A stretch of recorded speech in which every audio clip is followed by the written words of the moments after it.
Have you ever noticed that during particularly stressful times, your body weight starts to creep up and up?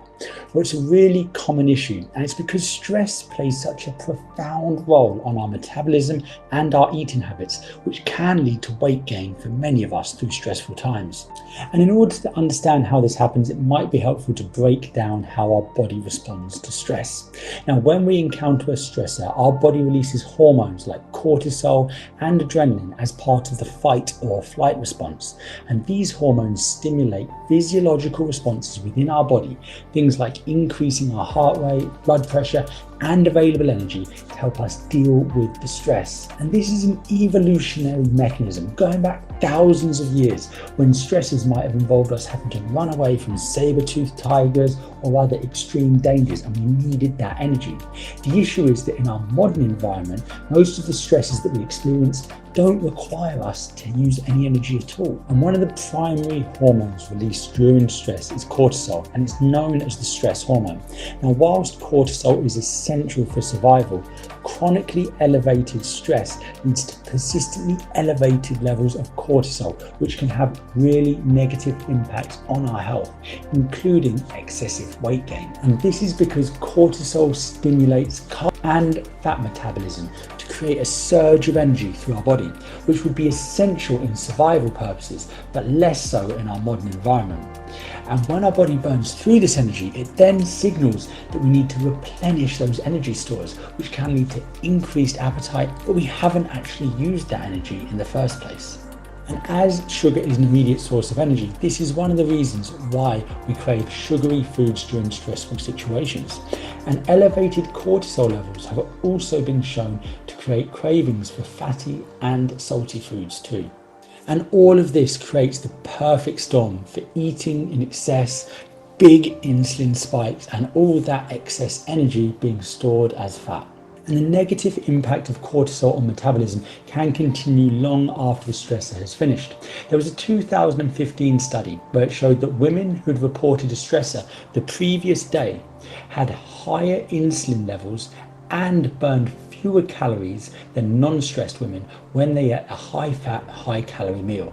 And this slower metabolism and increased insulin levels, if continued over longer periods of time, can contribute to an increased body weight and excess fat development, particularly around the abdominal area. And beyond cortisol, stress can impact our behaviors in many other ways that also contribute towards weight gain.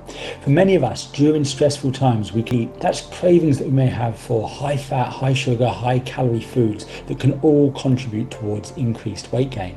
And this is because those kinds of foods can temporarily reduce feelings of anxiety by giving us a quick boost of feel-good hormones like serotonin, which for the time being makes us feel better. And this is actually built into us evolutionarily, as when we are stressed, we're seeking out quick sources of energy to help replenish that to deal with the perceived threat. And high sugar, high fat foods just often fit that bill. And there are some unfortunate secondary consequences to stress too. For example, when we're stressed, we may be rushing around, limited on time, not thinking about sitting down and preparing a fully nutritious meal, reaching for the quickest option, unfortunately, often being fast foods or other unhealthy products. And it can also lead to a lack of exercise, as busy schedules and feelings of fatigue make it difficult to prioritize exercise, which is really unfortunate, as exercise can have a positive in helping to reduce stress too. And sleep is another critical factor affected by stress. It also has an impact on weight management that we might not often realize, as many of us have trouble sleeping when we're stressed, and sleep deprivation has been shown to decrease metabolism but increase cravings for unhealthy foods. And not only that, but our ability to control our blood sugar levels can be negatively impacted by just one night of poor sleep, just another consequence of stress on our body composition. And given these challenges, it's really important to do what we can to break the cycle of stress and its consequential effects on weight gain. And here's a few strategies you might want to try and implement if you're suffering from stress too. Now, firstly, you really want to try and make exercise a priority. Exercise has been shown to decrease stress and help us manage weight effectively. Exercise releases endorphins, which are known to improve mood and decrease feelings of stress. And if you can get outside, doing it in the sun and amongst nature, you'll be really stacking up the benefits, as both those factors have been shown to have a big impact on stress too. Secondly, you could try reframing the stresses. In our modern environment, many of the things that we're seeing as stressful are only stressful to us because that's how we're perceiving them. If you can try and see them in a positive light, viewing an opportunity in them, some kind of advantage or positivity, it can help you turn that negative stress around into a positive mindset. Admittedly, this doesn't come with time and does take continued practice, but if you can do it, it has a big impact on that stress as a whole. And number 3 is mindful eating, and this is in a few different areas. Firstly, being mindful about what you eat. So making sure at home that you don't have many different junk options to choose from.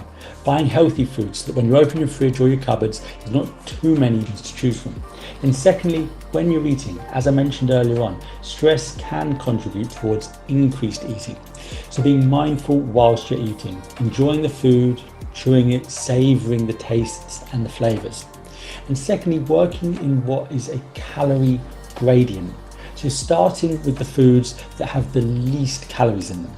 Things like your vegetables, your fruits, those kind of things first, as they provide a bulk to the meal, helping fill us up and increase those feelings of satiety before we move on to those more calorie dense foods like your carbohydrates or your proteins and your fat sources, saving those for the end so that we're already filled up by that point and we won't be as likely to overeat as we would do otherwise. And there's a few supplements that could be of use too to help combat stress. For example, one study showed that 4 months of supplementation with omega-3, those are the healthy oils found in things like walnuts, flax seeds, and the oily fish. This helped decrease cortisol by a significant amount. And there's also some evidence suggesting that the herb ashwagandha may be useful for helping decrease cortisol levels too. One study showed that 240 milligrams taken daily over a 60-day period significantly reduced cortisol. And whilst you do want to be cautious with it, another study has shown that dark chocolate, just 25 grams a day over a 2-week period, significantly reduced cortisol levels too. And lastly, it's just about incorporating some effective stress management techniques in your day-to-day life so it doesn't build up. Things like meditation, taking a walk in nature, and breathing techniques have shown to be effective in helping reduce cortisol and stress too. And if you found this video useful, please give us a thumbs up and subscribe to our channel. We release regular videos about health and well-being optimization.